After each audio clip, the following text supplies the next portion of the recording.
Danny Kelly of The Ringer joins me now to break down the Atlanta Falcons 2023 draft. He does amazing work over at The Ringer. I'd encourage everybody to go check out, say his draft stuff, but the draft is already wrapped up. So go check out all of his great fantasy football stuff, which I'm sure will be rolling down the pike here soon. But Danny, thank you so much for taking the time to join me. How you doing, man? Absolutely. I'm doing well. I'm kind of glad that the draft is over, if I'm being honest. Kind of fun to digest everything and have people or have players on actual teams now so we can talk about that. So yeah, it's going well. I don't know about you, but it's like when the NFL season wraps up, which I'm always sad about because you kind of hit that point, maybe like week 15, where you're like, oh man, this is all going to come to an end soon. Got to start enjoying all of this. Yeah. But then when it's over, you're like, that season was long. Let's get into the draft. And it's kind of fun and exciting because these are new players. Everything's the potential. It's like the hierarchy's not set yet. But then by Yeah. the end of draft season, I am so exhausted of just talking about all of these guys over and over again. And we don't know anything different. We just have Yeah. had an in conversation forever. I mean, I imagine that you feel 5 times as much as I do, given the fact that you have to kind of be the front person for a whole website with the draft coverage. Yeah. It's funny because during the draft cycle, it's like we talk ourselves in and out of guys. Like it seems like, it just depends on the week and maybe one little piece of news or something, but we just like one guy will fall up or fall down boards. The other guy will rise up boards, and like nothing, literally nothing has actually happened. No football has actually happened. So I think the draft period is just a little bit too long. But again, thankfully we're Yeah. through it, and now we can start to actually talk about things that are real and that are going to happen. And then before we know it, the season will be starting. So something real that actually did happen was the Atlanta Falcons selecting Bijan Robinson at number 8, which is one of those things that we talked about. We didn't even talk about the player. We just kind of talked about the position because the player unanimously, everybody was like, Bijan Robinson is Right. amazing and is a really good football player. But your grade for the Atlanta Falcons draft was a C+. And I'm really curious to know how much of the letter grade is reflective of just the value inherent in the running back position and then drafting him in the top 10 versus Yeah. the player that you actually think that the Falcons got? Or is it, that's obviously a reflection of the full class? Do you think what are your thoughts on that C+ grade?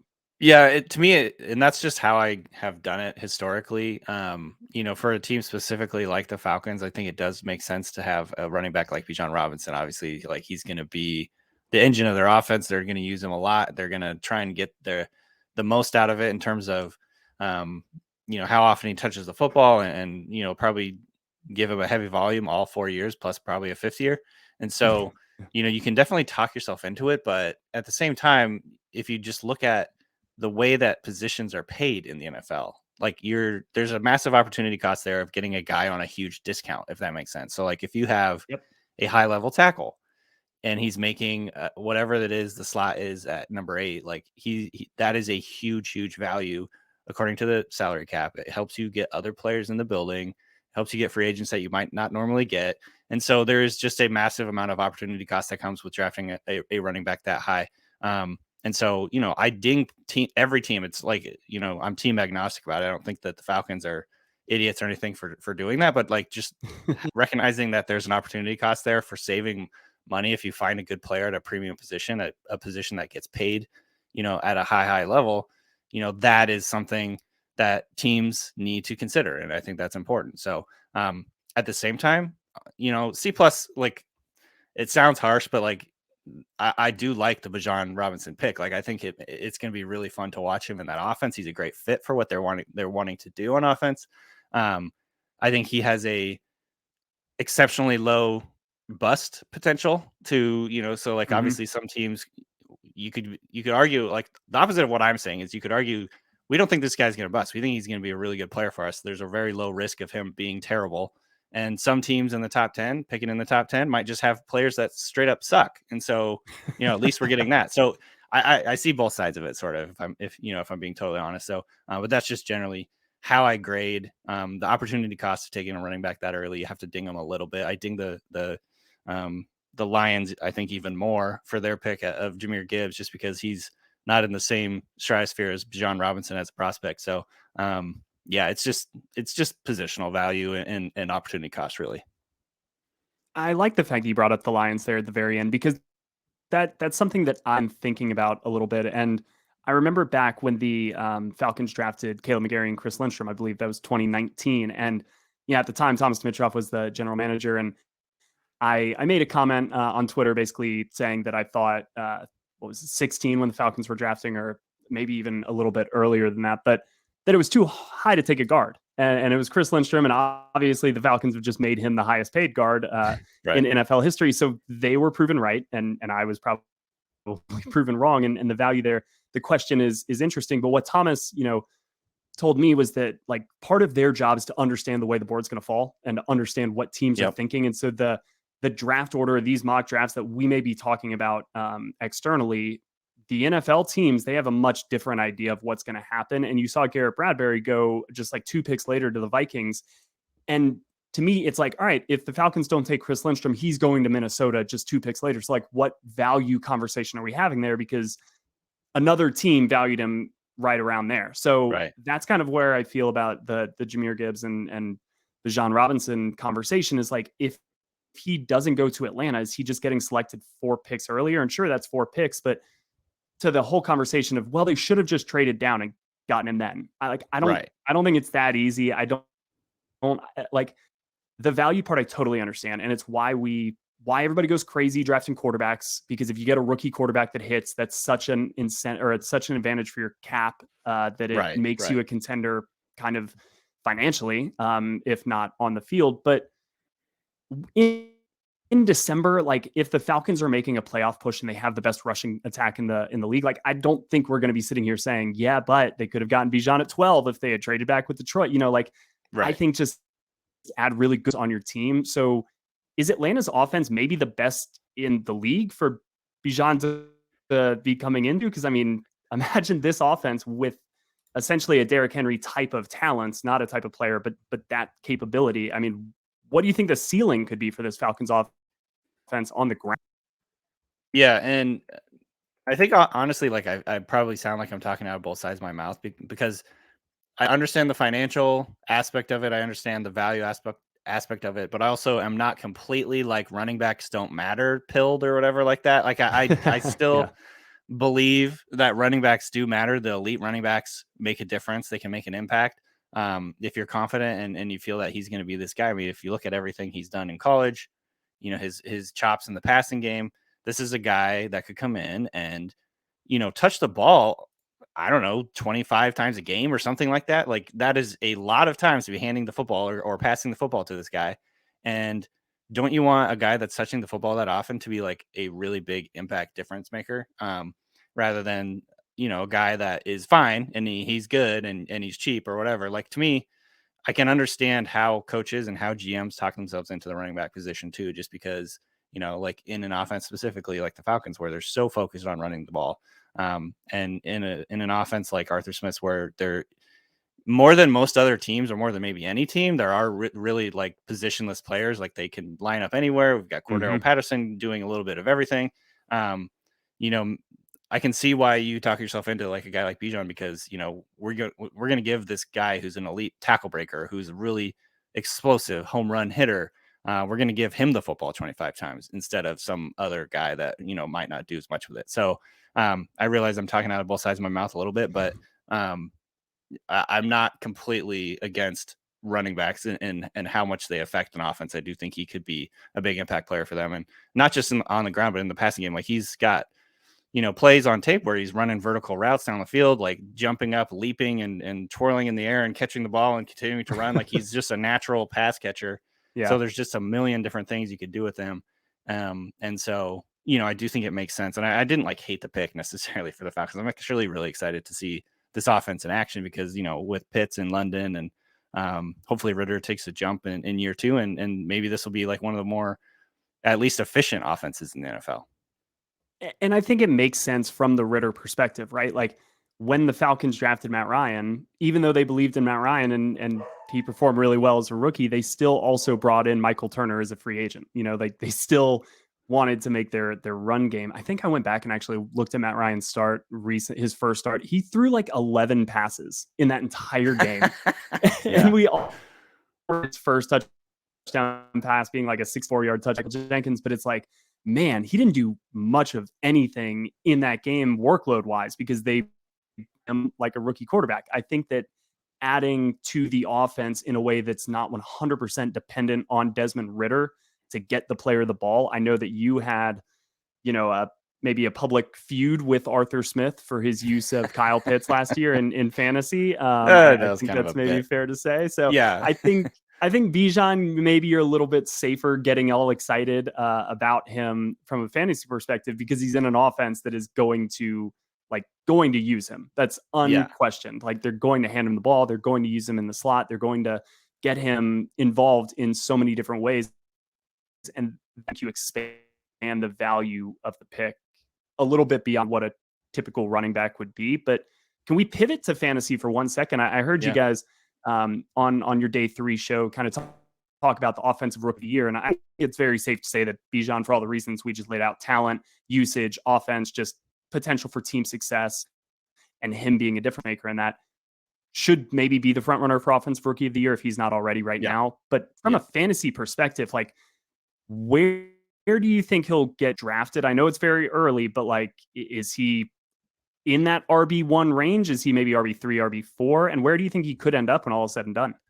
So we did our initial very first rankings actually today, and we posted a pod about it, so it should be up pretty soon here. And I was by far the most bullish on him. I had him ranked as the RB3, and I think my third overall player. And to me, it's more just like chasing the upside because I took a look at the running backs over the last 12 years that have been selected in the top 25. So that's not even top 10 like Bijan was. It's top 25. So first round picks essentially.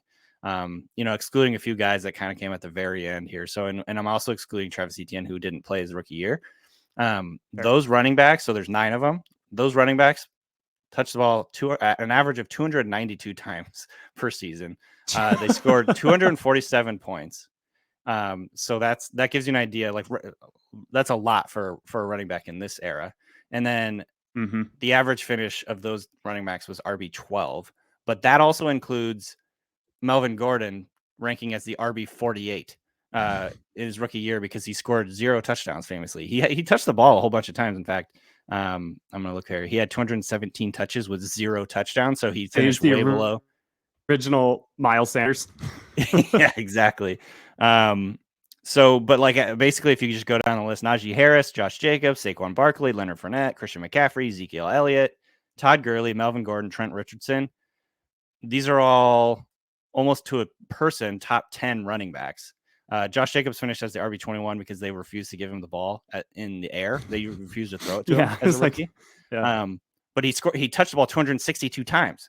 And so I'm looking at this, and obviously the Falcons were, convicted in him. Like they think he's a great player, picking him 8th overall, 3rd straight season with a skill player that early. They obviously feel very strongly about this guy. I think he's going to touch the ball, I don't know, to be conservative, 250 times at least. And he's going to do a lot with it. So even going back to 2021, Najee Harris, who was the 24th pick, he finished as the RB3. He scored 300 points. He had 381 touches.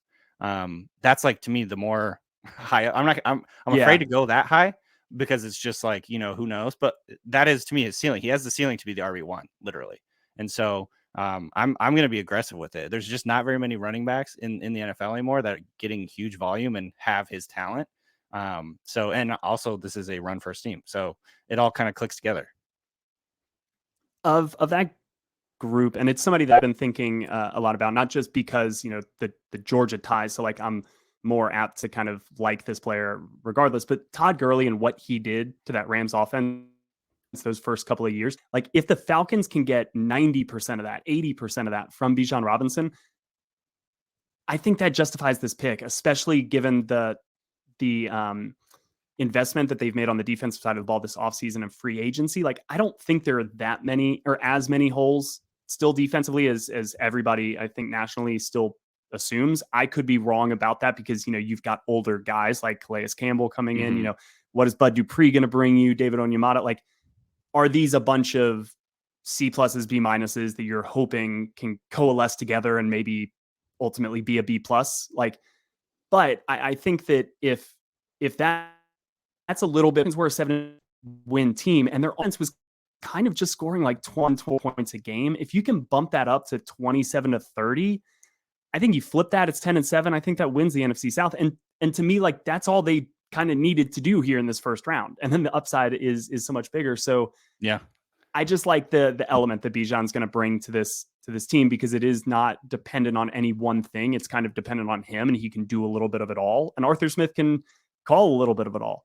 Yeah. So I think that's exciting. Let's real quick though kind of touch on some of the picks. The day 2, Matthew Bergeron and Zach Harrison. Which of those two guys were you more intrigued by, interested in? Like, who among those two gets you excited? I think the Bergeron pick is very interesting. Obviously he brings an element of versatility. I think he could play tackle in a pinch if they wanted him to. Obviously, he could slide into guard. He's a really good run blocker. He's an ascending player to me. He was one that really stood out to me at the Senior Bowl this year. So yeah, I think that pick just makes a ton of sense. Again, it fits the identity for what the Falcons want to do. I thought it was good value. Yeah, there's just a lot to like about that pick. It's hard to talk about guards really and like get too get too excited about it, but at the same time, I mean, this guy has good length. He has good feet. He played at the tackle position in college. I think he can go in there and drop in at guard. Is that the plan? They're going to play him at guard, I assume. Yeah, I think that's probably that's definitely going to be the short-term plan, because you've got Jake Matthews and Caleb McGarry. But yeah, it's going to be that left guard competition, probably with Matt Hennessy and Jalen Mayfield. We'll see how that all slots together. Yeah, so a good pick. I liked it a lot. Interestingly, he is a native French speaker. I was sitting behind his family at the Senior Bowl actually, and noticed that they're all speaking French to each other. I was like, oh, and then I put it all together that it was they're from Quebec, and so naturally that's the language they spoke. So I thought that was interesting anyway. Victoriaville, yeah, it's the new hotbed of NFL recruiting. Yeah, I mean, I think so. You're right. Like, it's not easy necessarily to get people super excited about offensive line play and prospects. That's why I think when you guys do the two jargons in a lie, like the funnest, Jesus, the most fun jargons I feel like always pertain to offensive linemen. Like just a bag of sand in his pants, or like cement in his pants. Like, I just love that type of stuff. It's so funny. But I like to look at, all right, do they climb to the second level well? Can they move well? And that is something that I think Bergeron does. And it's a clear reason why I like this fit here in this offense. You can just envision, all right, him sealing an alley for a linebacker, and then there's another huge hole like they were kind of getting left and right last year. But what about Zach Harris, Ohio State defensive end, when they picked him, and in light of everybody kind of connecting the Falcons to Tyree Wilson, they have Calais Campbell here. Ryan Nielsen likes these big Saints-like defensive linemen. How does Zach Harrison compare and contrast to Tyree Wilson? Is he like a poor man's version, or is Tyree just a much superior athlete? Certainly, probably laterally, but what do you think of those two guys in particular? I think that's a very interesting comp. They both clearly have immense length. Like, the length thing is the big one. Getting the hands into the chest and like forklifting guys up and pushing them back into the pocket. Both of those guys can do that. I mean, it's just so hard when you're an offensive lineman. If a guy can like punch you and get in your chest and lift you up, like, it's really hard to keep leverage. And so, you see that on tape for both of these guys. And I think I would say that Tyree Wilson, the reason he was a top 10 pick, or wherever he ended up going, it was like 8 or 9 or 7. I can't remember. 7. The reason he was that high of a pick is he has really natural power. I'm not sure Zach Harrison has the exact same power or finishing, technique or talent, I guess, or ability at this point in time. Which is why I actually compared him to another first round pick, and that was Myles Murphy. I thought he reminded me of an off-round version of Myles Murphy. And he's actually longer than Myles Murphy, so maybe he's probably somewhere right in between the two. He is. He's a tweener, stylistically, because Zach Harrison, 36-inch arms. I mean, that's just absurd. 6'5", 274 pounds. But if you look at the stats for Myles Murphy and Zach Harrison, they both played 13 games. Murphy actually played just over 100 more snaps, but the numbers were relatively similar. Pressures, Murphy had 34, Harrison had 33. Tackles for a loss, Murphy had 11, Harrison had 8. Stops, which is PFF's statistic, which is basically the play was not a success. Murphy had 21, Harrison 21. Tackles, they're almost the same, 40 and 34. So really, Murphy had him in sacks, 6.5 to 3.5, but like the real like steady metrics, they're almost identical. So to me, that's a great call. Getting Harrison, when did you guys get him in the third round? Yep. That's a great value relative to like the type of player you're getting. This is another former 5-star guy. But that's the other thing. Miles Murphy was also a 5-star guy, so they're both 5-star guys. The production just wasn't really what you wanted it to be or what it could have been. But maybe this is an ascending player who can get better and kind of like finally live up to that billing. It's interesting. Now you kind of, because Miles Murphy was another player early on in this process. I was like, okay, yeah, I could see him making sense for Atlanta, depending on, you know, if he rose in estimation and he's in that top 10 mix, or, you know, a trade down like middle of the first round, late first round, like is Miles Murphy going to be in play there? But maybe the team said, hey, look, everybody's connecting us to Tyree Wilson. Everybody's connecting us to Miles Murphy. Like in our recruiting or in our scouting process, we see a guy who's probably going to go later on in day 2, who's got very similar traits, similar production to one of those guys. Like maybe that's who we eye on and develop him. So you've convinced me a little bit on Zach Harrison, because I got to admit, he was the one where I was just scratching my head a little bit. And like the defensive line is very, very crowded. You know, does he have a clear path to getting much? But maybe that's what he needs. Maybe he needs to get in here. He just needs to, he's got the talent. He's got the overall athleticism. He's just got to kind of get that production up. Somebody with the exact opposite problem, Clark Phillips in the the 4th round, right? Like max out probably athletically, but the dude just is super productive. You know, 4 pick sixes, I think 9 interception in his career. And how do you feel about Clark Phillips? A lot of people had him potentially as a 2nd rounder, a 3rd rounder, maybe going on day 2. Do you think this was a really good third day pick for Atlanta, or do you think there's a reason that he kind of dropped? No, I like this pick. There was time early on in the process where I think I saw him in 1st round mock drafts. And so, you know, maybe at the very end, like 31, 32, people were talking about him as a potential 1st rounder. And like you said, it was largely because of the stats, you know, the pass breakups, interceptions. He's a feisty player. You know, he's got everything you want basically in coverage, but he just didn't run very fast, number one, which is always, I think, a huge concern for teams. He ran a 4.51. And so that kind of, it doesn't pigeonhole you into like the inside or anything like that, but it is sort of a worry. Like if you're not running 4 forwards and below at the cornerback position, like to me, I think a lot of coaches look at that like, oh, you might be a liability out there, especially when a guy's 5'9". And so, you know, he might have been viewed by the NFL as like a slot defender only. I don't know what the plan is in Atlanta. I hadn't caught up on that, but he does strike me as like a nickelback type prospect, and I think he could be a good one. I actually liked him. I had him ranked.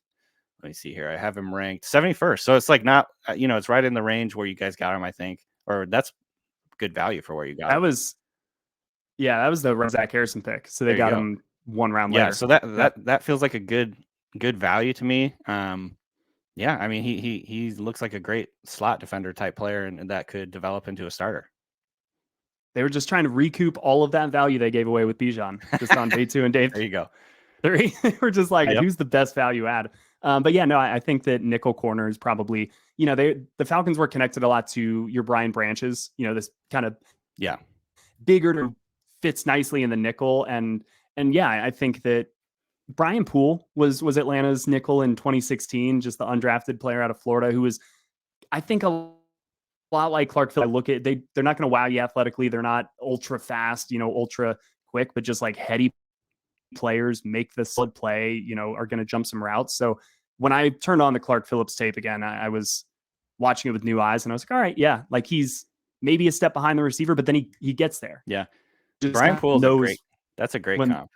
Yeah. It's athletically, like they don't, you know, but they'll be there. He's gonna instincts are going to lead the way for him. I'm not going to ask you too much about these 7th round picks, because even though you've got all the insight in the world, I don't know how much you know about Darko Helms or Javon Gwynn. What I will say, though, is from a strategic standpoint, from a philosophy standpoint, I've noticed, because last year they drafted Justin Schaefer and John Fitzpatrick on day 3, 2 Georgia players, a lot of experience there. So this year going with two SEC players again who have played a lot of snaps.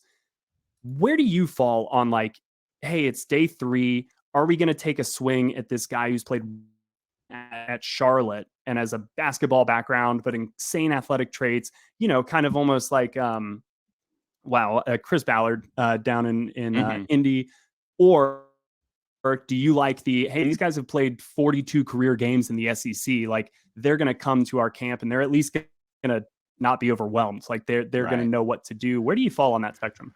That's a good question. It's so hard because on one hand, I do feel like you got to have a certain level of athletic ability to like be an NFL player, and like being an elite athlete gives you a chance to like most like great players in the NFL are like elite athletes, or at least I think.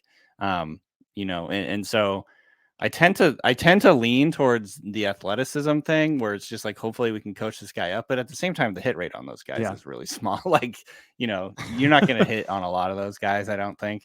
And so there's definitely something to the argument that like get these guys that have been battle tested in the SEC, like played real players, you know what I mean?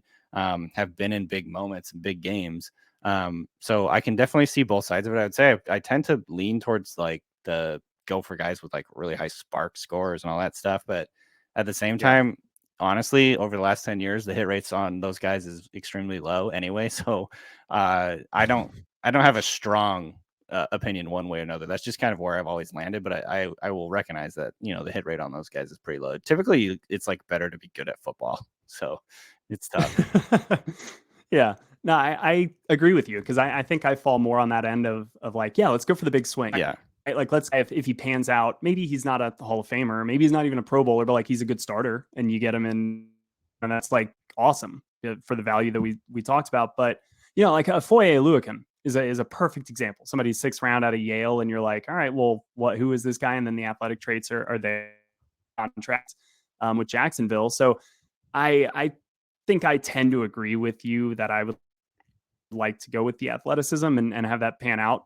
But that being said, if these guys are just looking for a good special teams player, maybe go get the safety from Alabama who's played 38 games and exactly probably is going to know exactly what to do. All right, last question for you, Danny, because this is my first chance talking to you about kind of the Falcons writ large this offseason. Just where do you stand on Atlanta, on kind of what they've done this on where they shake out in the NFC South? I mean, yeah. What are your thoughts on the Falcons? Yeah, I think honestly, I liked what you guys did over the offseason. I think, some of the pickups you made, some of the trades you made, Jeff Okudah trade, I think made a lot of sense for the Falcons. I think obviously Calais Campbell is, not necessarily what he was earlier in his career, but he offers a lot of experience and length and power off the edge. I'm trying to remember some of the other moves you guys made that I really liked. In free agency, like Caden Ellis, right? You guys signed him in Caden free Ellis, yep. Ellis, okay. I don't know if I've ever said that before. But yes, I don't know. I like all the moves. It's like you guys were plugging holes and adding veteran experienced guys and kind of just like making the roster a little bit better and ready to compete in a division that is absolutely wide open. And so when you look at that division, I don't even know who the favorite would be at this point, honestly. I guess the Saints, Nobody. But I'm not really that high on the Saints. Yeah. It's not good. Like I'm not high on the Saints. I'm really high on the Bucks. Like the Panthers maybe are interested, but like they gave away DJ Moore, which I kind of thought was their one offensive bright spot. Like, why not the Falcons? Why the Falcons? I honestly, I don't know what the odds are right now, but like, yeah, I'd probably bet on the Falcons to be the most surprising team in here. I think that the Panthers are going to have a tough time. They have a pretty good defense, but generally like rookie quarterbacks really struggle early on. And I don't think they have a lot around Bryce Young right now. It's just like, there's a lot going on there on offense, and it's going to be, I think, a struggle on offense to really like keep pace with teams, even though they have a pretty good defense. It could be like a lot of ugly games for them. And then like the Saints, I don't know. To me, their roster is so top heavy. They have like a few really good players, and then it's just like a bunch of guys. And obviously Tampa Bay this is a transition year for them. We don't know who their quarterback is going to be. It's probably Mayfield, but that doesn't really move the needle for me. And so, yeah, I don't know. Yeah, we've seen that before. Yeah, I could see the Falcons pulling this one off. Honestly, it's a wide open division though. My real-time prediction would be that the Saints could be a team that start out hot. Like could they be 4 to the gate and then just like injuries take their toll and they totally fade down the stretch. But yeah, like the Falcons, if this is the AFC West we're talking about, what the Falcons have done this offseason probably doesn't move the needle too much in terms of where they end up. But like, I think they knew the division. I think they knew the landscape that they were facing and the moves that would just move them up enough to get into the postseason. And then from there, you figure it out again next year. It's a year-to-year business. But this has been awesome, Danny. Please let everybody know what else you got coming down on the pipe. So we wrapped up the Ringer NFL Draft Show. We're back to the Ringer Fantasy Football Show. That's going to be coming at you, I think, once a week through basically June, and then back into July we'll start doing 2 days a week again for the fantasy, ramping up for the fantasy season. And then check me out at theringer.com and on Twitter at Danny B. Kelly. There you go. Couldn't have said it better myself. Danny, thank you so much for joining me again, man. This was a blast. Absolutely. Go Bijan. Go Bijan. Or Bijan. Sorry. Bijan.